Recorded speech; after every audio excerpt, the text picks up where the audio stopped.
Hola, muy buenas tardes, amados hermanos y hermanas. Que el Señor les bendiga una vez más. Vamos a iniciar con la clase número 29 sobre la segunda venida de Cristo. Como siempre, vamos a iniciar con una oración. Hoy tenemos dos lecciones. Tenemos la segunda venida de Cristo y tenemos también la iglesia que fue edificada por Jesús, la otra clase. Entonces, los felicito a todos por las tareas. Han sido realmente extraordinarias. Ustedes saben que ustedes salen con título. Los que han continuado con sus tareas, los que han sido fieles con sus tareas, van a recibir un título al final de esto como una clase más del seminario, y ahí ustedes van a ir guardando esos títulos que los hace a ustedes acreedores de que han recibido estas clases del seminario.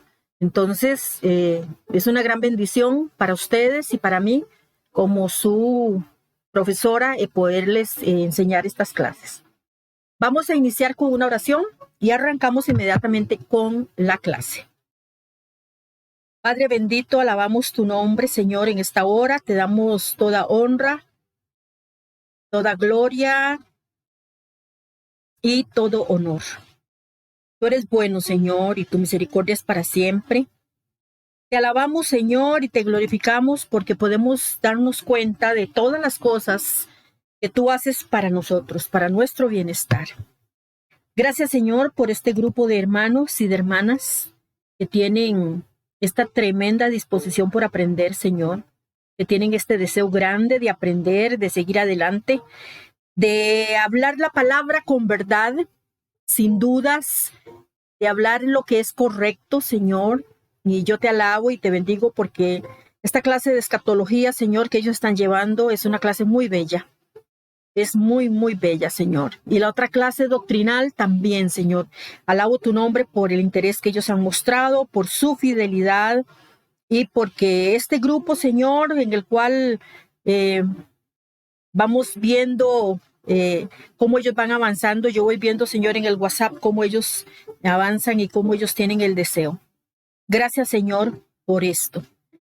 Permite que tu unción para enseñar, Señor, esté sobre mí y que mi boca se abra solo para decir lo correcto, que no se abra para decir lo que realmente, Señor, tú no quieres que yo diga.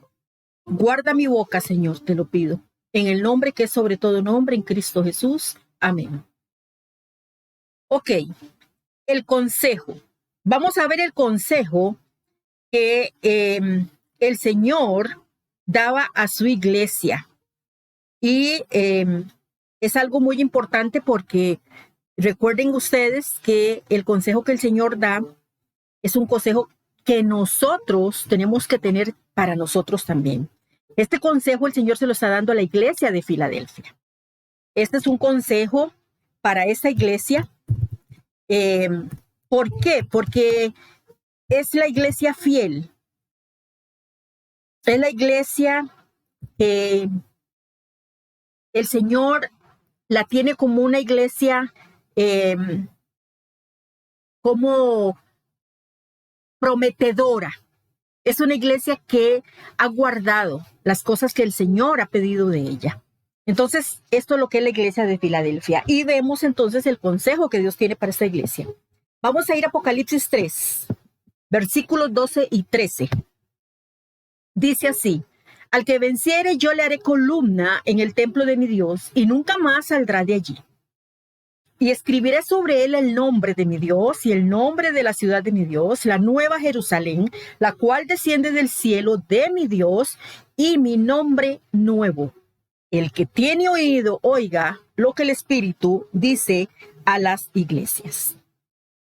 Hermanos, mientras terminaba esta carta a la fiel iglesia de Filadelfia, Cristo promete 4 bendiciones eternas al que venciere. Y vamos a ver estas 4 bendiciones, y yo sé que nos alcanza el tiempo para verlas. Quise resumirlas un poco para que pudiéramos verlas todas de una sola vez y no tener que partir el estudio. La primera lección dice que otro nombre para un cristiano. Otro nombre. Primera de Juan 5:5 Dice, ¿quién es el que vence al mundo sino el que cree que Jesús es el Hijo de Dios? Entonces, la primera promesa es que Cristo lo hará columna en el templo de mi Dios y nunca más saldrá de allí. Una columna representa estabilidad, permanencia e inmovilidad. También las columnas pueden representar honra en los templos paganos. Muchas veces se esculpían de manera tal que rendían honor a la deidad particular que ellos tenían. La maravillosa promesa que Cristo da a los creyentes es que tendrán un eterno lugar de honor en el templo de mi Dios. O sea, ¿cuál es el templo de mi Dios? El cielo, hermanos, el cielo. Para personas acostumbradas a huir de su ciudad, producto de los terremotos y los enemigos, esta es la promesa de que nunca más saldrán del cielo. Y esta promesa se extendió como seguridad en una gloria eterna. La segunda promesa de Cristo es, al que venciere, es que escribirá sobre él el nombre de su Dios, y esto refleja propiedad. Propiedad. Hermosamente significando que todos los verdaderos cristianos pertenecemos a Dios. Habla esto también, hermanos, de una relación personal íntima que tenemos con Él por siempre. Entonces, eso es precioso, darnos cuenta de que el Señor está diciendo de que pondrá sobre Él el nombre de su Dios. Como vemos, refleja propiedad. En tercer lugar, Cristo promete escribir en el punto 3 sobre los creyentes el nombre de la ciudad de mi Dios, la nueva Jerusalén, la cual desciende del cielo de mi Dios. Entonces, los cristianos tenemos ciudadanía eterna en la ciudad capital del cielo, la nueva Jerusalén, descrita detalladamente en Apocalipsis 21. Si ustedes quieren, buscan, lean Apocalipsis 21 para que ustedes vean esta nueva Jerusalén. Esa es, sin lugar a dudas, otra promesa de seguridad y gloria. Y por último, la cuarta promesa que el Señor hace es que a los creyentes les da un nombre nuevo. El nombre de Cristo representa la plenitud de su persona. En el cielo, los creyentes le verán tal como Él es. Eso dice 1 Juan 3:2. Ahora, en cualquier cosa que pudiéramos haber conocido de Él, palidecerá, hermanos, ante la realidad en la cual le veremos. El nombre nuevo por el cual tendremos el privilegio de llamarle reflejará esa gloriosa revelación de su persona. La exhortación, hermanos, y aquí vemos que esta exhortación es una exhortación clara, muy, muy clara, que el Señor hace para esta iglesia. Y la exhortación dice, el que tiene oído, oiga lo que el Espíritu dice a la iglesia. Así termina todas estas cartas. Así. Y vemos que esto es increíble, hermanos, porque hemos visto en otros días que hay esa reflexión. Hemos visto que el Señor hace esa advertencia. Termina todas las cartas con ese tipo de exhortación. El que tiene oídos, oiga lo que el Espíritu dice a las iglesias. Los creyentes deben prestar atención, hermanos, a las verdades que se encuentran en cada carta, ya que las cartas hacia las 7 iglesias representan los tipos de iglesias que han existido a lo largo de la historia. La carta a la fiel iglesia de Filadelfia revela que el Dios santo, verdadero, soberano, omnipotente, derrama esta clase de Dios, hermanos, que nosotros tenemos y lo creemos por fe, derrama sus bendiciones sobre las iglesias que permanecen fieles a Él. Las bendecirá con puertas abiertas para el evangelio, con salvación eterna. Las bendecirá con bendiciones del reino y con liberación de gran tiempo de prueba que vendrá en la tierra, que ya lo vimos en la clase anterior. Y finalmente Él traerá a todos los que perseveren en su fe a la dicha eterna del cielo, donde Él se les revelará plenamente. La promesa de estas ricas bendiciones debe motivar a cada iglesia y a cada cristiano a seguir el ejemplo de fidelidad de la iglesia en Filadelfia, hermanos. La iglesia de Filadelfia nos da a nosotros un tremendo ejemplo. Y nosotros como iglesia debemos seguir el ejemplo de esta iglesia y todo lo que el Señor le dice. Para finalizar ya, hermanos, vamos a entrar, no a la clase, sino para finalizar ya lo que estábamos estudiando sobre las iglesias, vamos a entrar a ver la iglesia de Laodicea. Esta era conocida como la iglesia tibia. Apocalipsis 3, del 14 al 22 dice: y escribe al ángel de la iglesia en Laodicea: he aquí el amén, el testigo fiel y verdadero, el principio de la creación de Dios, dice esto. Yo conozco tus obras, que ni eres frío ni caliente, ojalá fueses frío o caliente, pero por cuanto eres tibio y no frío ni caliente, te vomitaré de mi boca. Porque tú dices, yo soy rico y me he enriquecido, y de ninguna cosa tengo necesidad. Y no sabes que tú eres un desventurado, miserable, pobre, ciego y desnudo.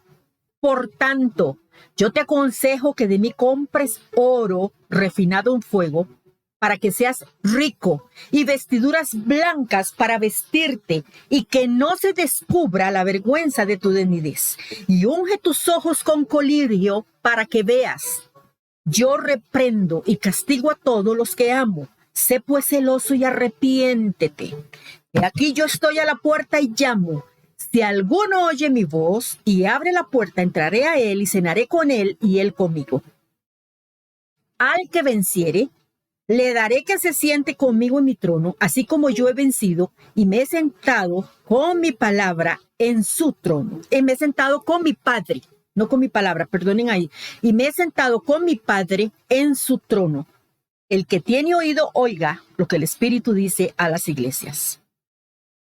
Tal vez el más trágico, hermanos, tema en toda la historia de la redención sea la triste historia del desobediente pueblo de Israel, que ustedes ya lo conocen sobremanera. El pueblo judío fue el beneficiario de privilegios espirituales sin precedentes. Romanos 9, del 4 al 5 dice, los cuales son la adopción, la gloria, el pacto, la promulgación de la ley, el culto y las promesas, de quienes son los patriarcas y de los cuales, según la carne, vino Cristo, el cual es Dios sobre todas las cosas, bendito por los siglos. Dios los escogió a ellos de entre todos los pueblos del mundo, los sacó de Egipto y los llevó a la tierra prometida, los amó y los cuidó y protegió. Esto está en Deuteronomio 4:13. Dice así, Deuteronomio 4:37. Y por cuanto él amó a tus padres, escogió a su descendencia después de ellos y te sacó de Egipto con su presencia y con su gran poder. Deuteronomio 7, del 7 al 8 dice, no por ser ustedes más que todos los pueblos, los ha querido Jehová y los ha escogido, pues ustedes eran el más insignificante de todos los pueblos, sino por cuanto Jehová los amó y quiso guardar el juramento que juró a sus padres, los ha sacado Jehová con mano poderosa y los ha rescatado de servidumbre y de la mano de Faraón, rey de Egipto. Amados hermanos, a pesar de todos estos privilegios que tuvieron, la historia de Israel fue de una continua rebelión contra Dios, ustedes lo saben. Después de la liberación milagrosa que ocurrió de Egipto, en cuanto ellos lograron salir de ahí, la rebelión de los israelitas trajo juicio severo de parte de Dios. E hizo toda una generación que pereciera en el desierto. El ciclo del pecado de Israel, el juicio de Dios y el arrepentimiento y la restauración de Israel corren por todo el libro de Jueces. Si ustedes estudian el libro de Jueces, lo van a entender. La pecaminosa arrogancia del pueblo judío los condujo a rechazar a Dios como su rey y pedir un rey humano. ¿Recuerdan cuando ellos pidieron ese rey humano y el Señor les permitió entonces que tuvieran a Saúl? El primer rey fue el desobediente Saúl.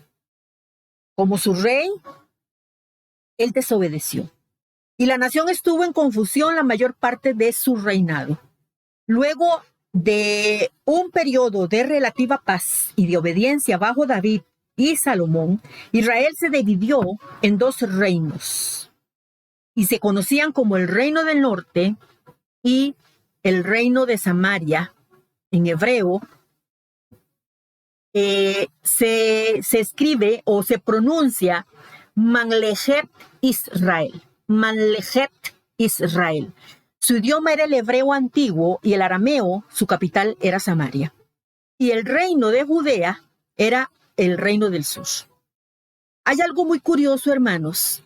Cuando estábamos leyendo Apocalipsis 3, del 14 al 22, que era una iglesia tibia, hasta el punto que llegó la Odisea, y en el versículo 20, este versículo de Apocalipsis 3:20, lo usa mucho la gente para evangelismo. Pero en el contexto, este versículo no es para evangelizar.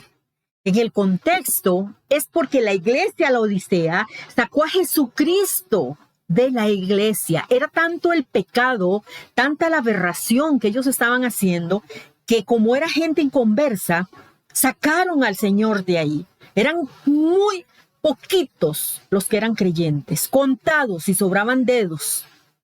Entonces, cuando el Señor les dice, he aquí yo estoy a la puerta y llamo, lo que le está diciendo, mire iglesia, yo estoy afuera y llamo. Si alguno de los que están ustedes adentro oye mi voz y abre la puerta, entraré a él y cenaré con él y él conmigo. Qué doloroso darse uno cuenta que el Señor lo habían sacado de la iglesia. La iglesia, la Odisea, sacado de su iglesia. Y el Señor entonces, él dice, yo estoy todavía aquí a la puerta y llamo. Ay, si alguno oye mi voz. Hermanos, tengamos cuidado de que la iglesia a la que nosotros asistimos esté llena de personas y con pastores y líderes que no amen lo suficientemente al Señor y que el Señor haya sido sacado de la iglesia. Tengamos mucho cuidado con esto. Entonces, sabemos que en la antigüedad entonces se dividió, el pueblo de Israel se dividió en dos. Era el reino de Judea o el reino del sur y el reino del norte o el reino de Samaria. Entonces, vamos a ver lo que era el reino del norte, hasta donde nos alcance estos dos tipos de reino que estaban. Dice que estaba conformado por 9 tribus. El reino del norte estaba conformado por 9 tribus establecidas y formaron el reino del norte. ¿Cuáles eran estas tribus establecidas? Preste mucha atención y anote cuáles son las tribus que están establecidas. Número 1, las tribus de Rubén. Número 2, Isaacar. Número 3, Zabulón. Número 4, Dan. Número 5, Neftalí. Número 6, Gad. Número 7, Aser. Número 8, Efraín. Y número 9, Manasés. Algunos miembros, hermanos, de la tribu de Leví, que no tenían tierras, quedaron, como decir, englobados en el reino del norte. Entonces, el primer rey del norte fue Jeroboam I. Y el último rey fue Oseas. Ahora, es importante notar que este rey Oseas no fue el que escribió el libro de Oseas. Casualmente se llamaba este último rey igual, pero no es el que escribe el libro de Oseas. Oseas, el profeta menor, era hijo de Beri, el que escribe el libro de Oseas.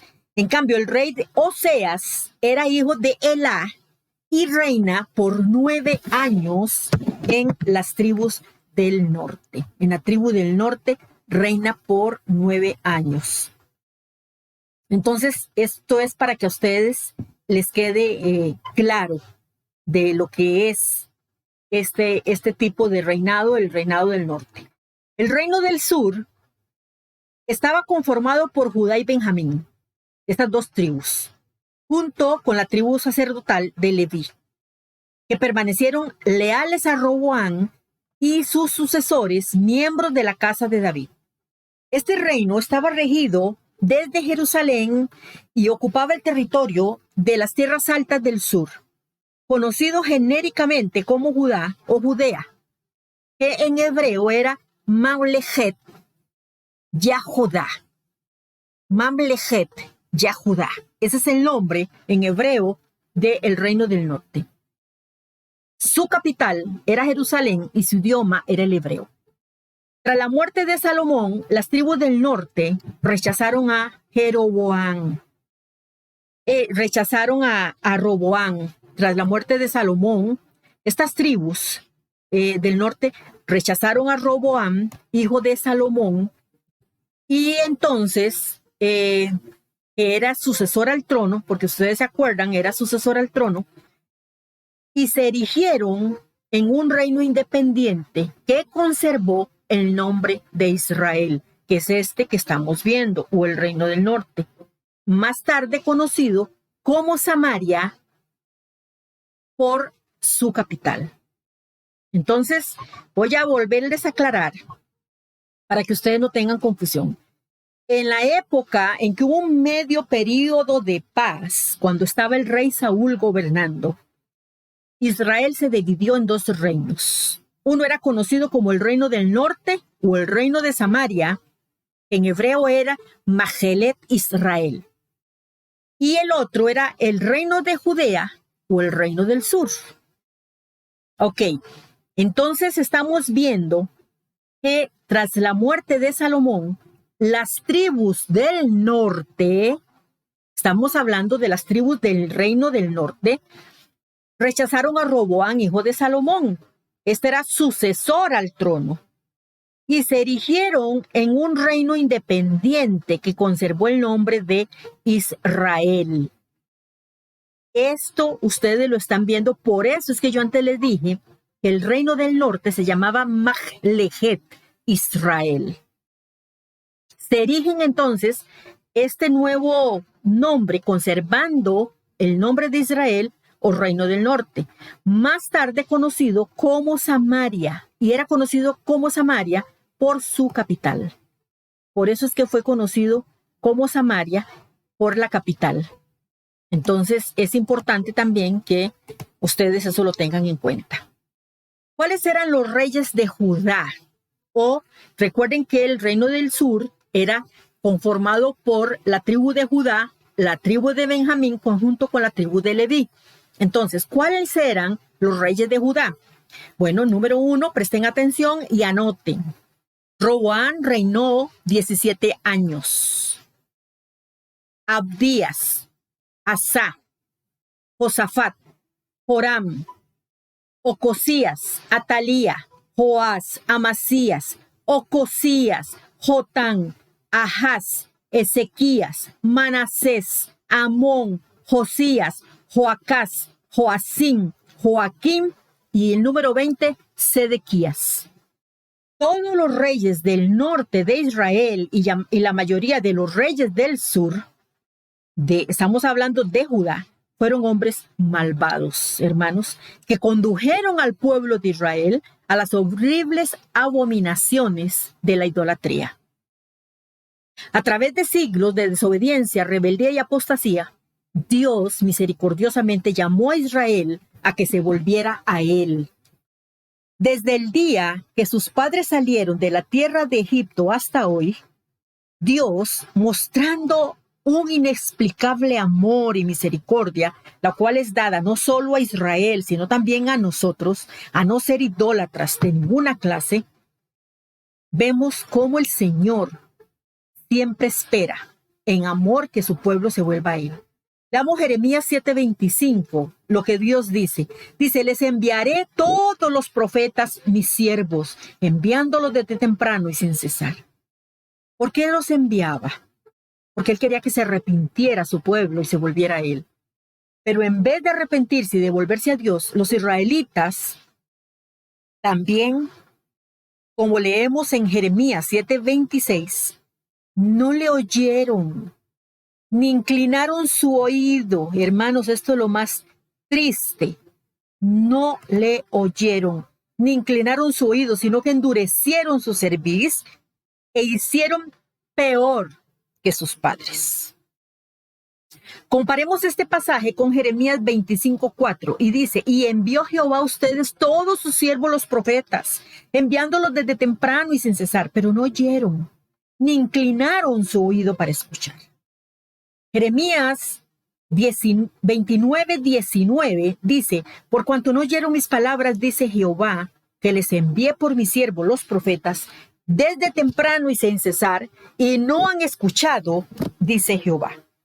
Jeremías 35:15 dice, y envié a ustedes todos mis siervos los profetas desde temprano y sin cesar para decirles, vuélvanse ahora cada uno de su mal camino y enmienden sus obras y no vayan tras dioses ajenos para servirles y vivirán en la tierra que di a ustedes y a sus padres, mas no inclinaron su oído ni me oyeron. Jeremías 44, del 4 al 5, dice, y envié a ustedes todos mis siervos los profetas desde temprano y sin cesar para decirles, no hagan esta cosa abominable que yo aborrezco, pero no oyeron ni inclinaron su oído para convertirse de su maldad, para dejar de ofrecer incienso a dioses ajenos.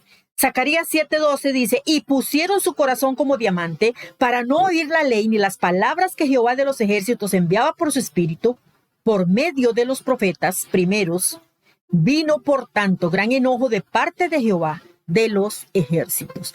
Vean, hermanos, todos estos pasajes, cómo el Señor está tratando de convencer a Israel de que se vuelva. Por eso les mandaba profetas, para que ellos se volvieran de su pecado y dejaran de servirle a dioses ajenos.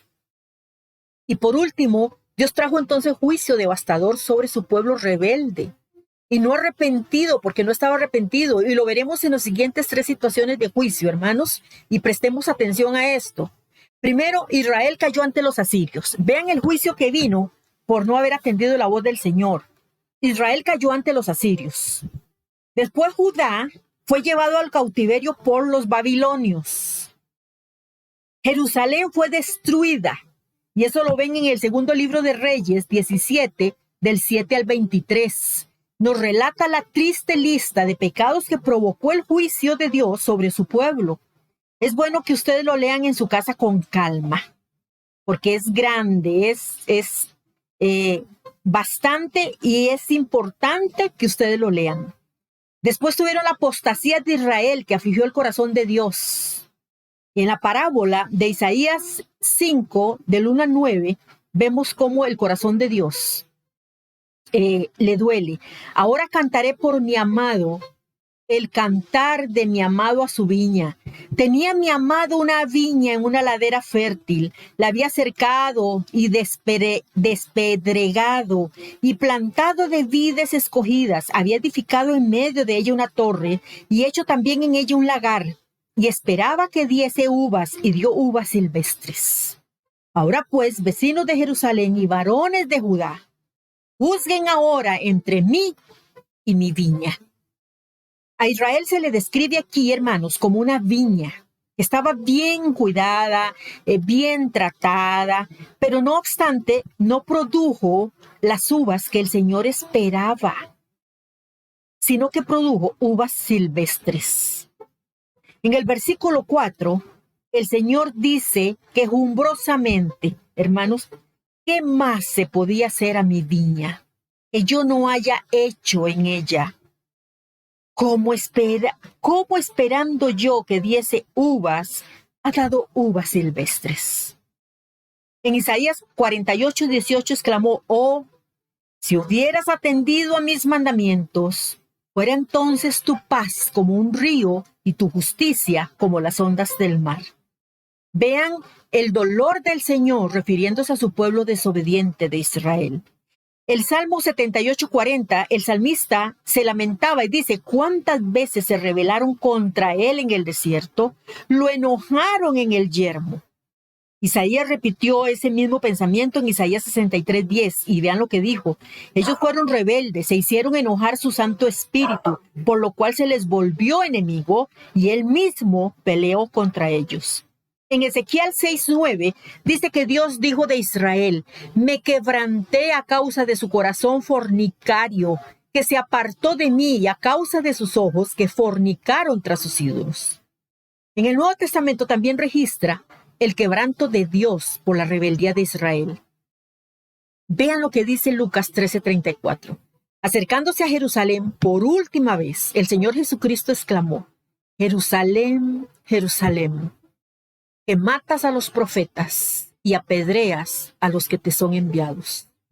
¿Cuántas veces quise juntar a tus hijos como la gallina sus polluelos debajo de sus alas, y no quisiste? Ve el lamento que hace el Señor todavía por Israel.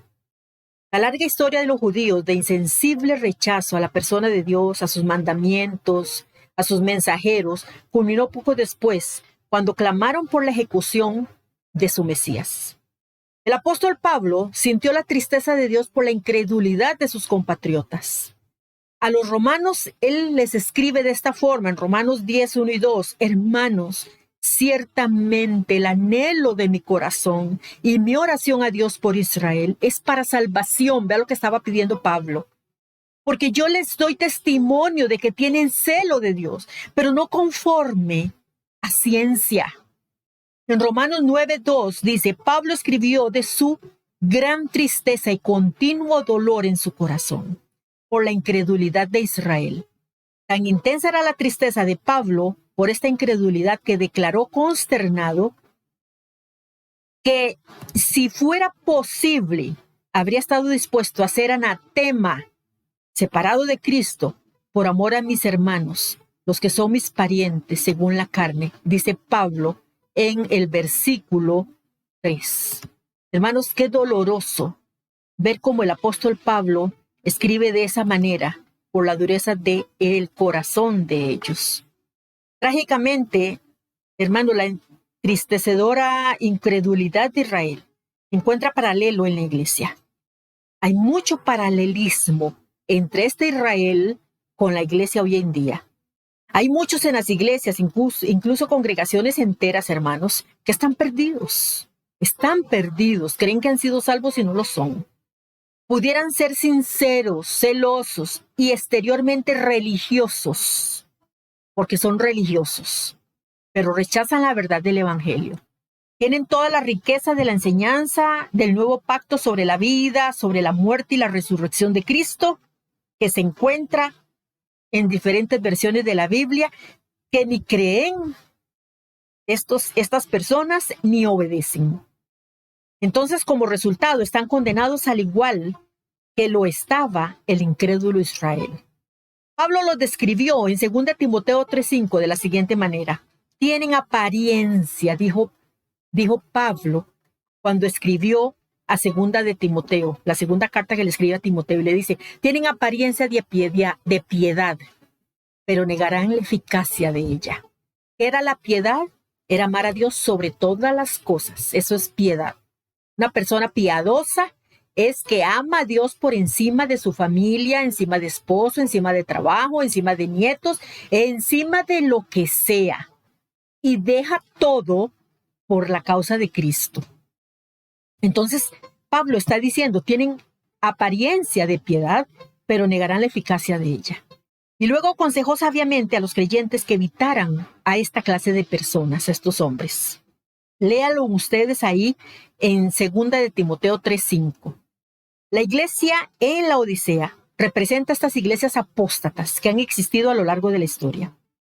En la última y la peor de las 7 iglesias a las que se dirige nuestro Señor es a la iglesia de la Odisea. La espiral descendente que comenzó en Éfeso, como ustedes recuerdan, hermanos, y continuó a través de Pérgamo, de Tiatira, Sardis, y alcanzó su lugar más bajo en la Odisea. Incluso en Sardis, hermanos, quedaron algunos verdaderos creyentes, hasta donde se puede determinar. La iglesia de la Odisea era totalmente falsa, de personas no regeneradas. Eran irredentes. Tiene la sombra o la sombría distinción de ser la única de las 7 iglesias a quienes escribió Cristo que no tuvo una palabra, hermanos, positiva de elogio para la iglesia en la Odisea. Debido a la drástica naturaleza de la situación en la Odisea, esta es también la más amenazante, hermanos, de las 7 cartas. El contenido de esta carta, como las otras 6, se puede dividir en 6 partes, igual que en todas: el escritor, la iglesia, la ciudad, el reproche, el mandato y el consejo. Hermanos, hasta aquí la lección de este día sobre la iglesia de la Odisea. Queda poquito ya de la iglesia de la Odisea y vamos a ver todo lo bonito que empieza ya. Van a ver lo que significa cada número y lo que es el gran trono, donde el Señor le dice a Juan, sube acá, y él en un momento ve que estaba delante de un trono. Entonces vamos a ver todo eso. Ya vamos a entrar, ya salimos de las iglesias. Ahora ustedes, teniendo ya un consenso claro del mandato, de todo lo que el Señor le dijo a cada una de estas iglesias, ustedes van a entrar con una mente más clara y van a entender por qué es que Apocalipsis se desarrolla, cómo se desarrolla. Entonces, hermanos, hasta aquí esta clase. Vamos a tener una palabra de oración. Ya saben que cualquier duda, cualquier pregunta me la pueden mandar al mismo grupo de nosotros de WhatsApp, al que es el grupo grande, precioso que tenemos. O me la pueden mandar a nivel personal, también a mi teléfono, por el WhatsApp, y me la mandan ahí y yo les respondo con todo gusto. Vamos a orar. Padre bendito, alabamos tu nombre en esta hora. Te damos toda honra, toda gloria y todo honor por esta maravillosa clase del día de hoy. Señor, gracias porque aprendemos, Señor, bastante cada vez que estudiamos tu palabra. Gracias, Señor, porque tú eres bueno, tu misericordia es para siempre. Y porque, Señor, tú, de verdad, Padre Santo, nos llevas en muchas formas a comprender cada día más cuál es nuestro rol y cuál es nuestro papel en la vida cristiana diaria. Señor, gracias por esta lección. Gracias porque entendemos a una iglesia tibia. Señor, una iglesia que no te valoró, que te sacó de la iglesia. Pero también entendemos las bendiciones tan grandes para la iglesia de Filadelfia, esa iglesia fiel. En contraste con la iglesia en la Odisea, una iglesia tibia, apóstata, que no te amó, Señor, y te rechazó, en la cual vemos ese paralismo con la iglesia el pueblo de Israel. Padre, muchísimas gracias por esta enseñanza. Gracias, Señor, porque podemos entender, podemos darnos cuenta que tenemos que buscarte más. Que tú, Señor, quieres venir por una iglesia de verdad santa, sin mancha y sin arruga. Y quieres encontrar, Señor, a tu pueblo trabajando, en lugar de servir a dioses ajenos, sirviéndote a ti. Gracias, mi Señor, te damos por todo. En el dulce nombre de Cristo Jesús. Amén y amén. Bendiciones, mis hermanos. El Señor esté en cada uno de ustedes y en sus hogares. Soy Rosy de Arias y estaremos en nuestra próxima lección una vez más para llevar el mensaje de la palabra del Señor. Muchísimas bendiciones y chao.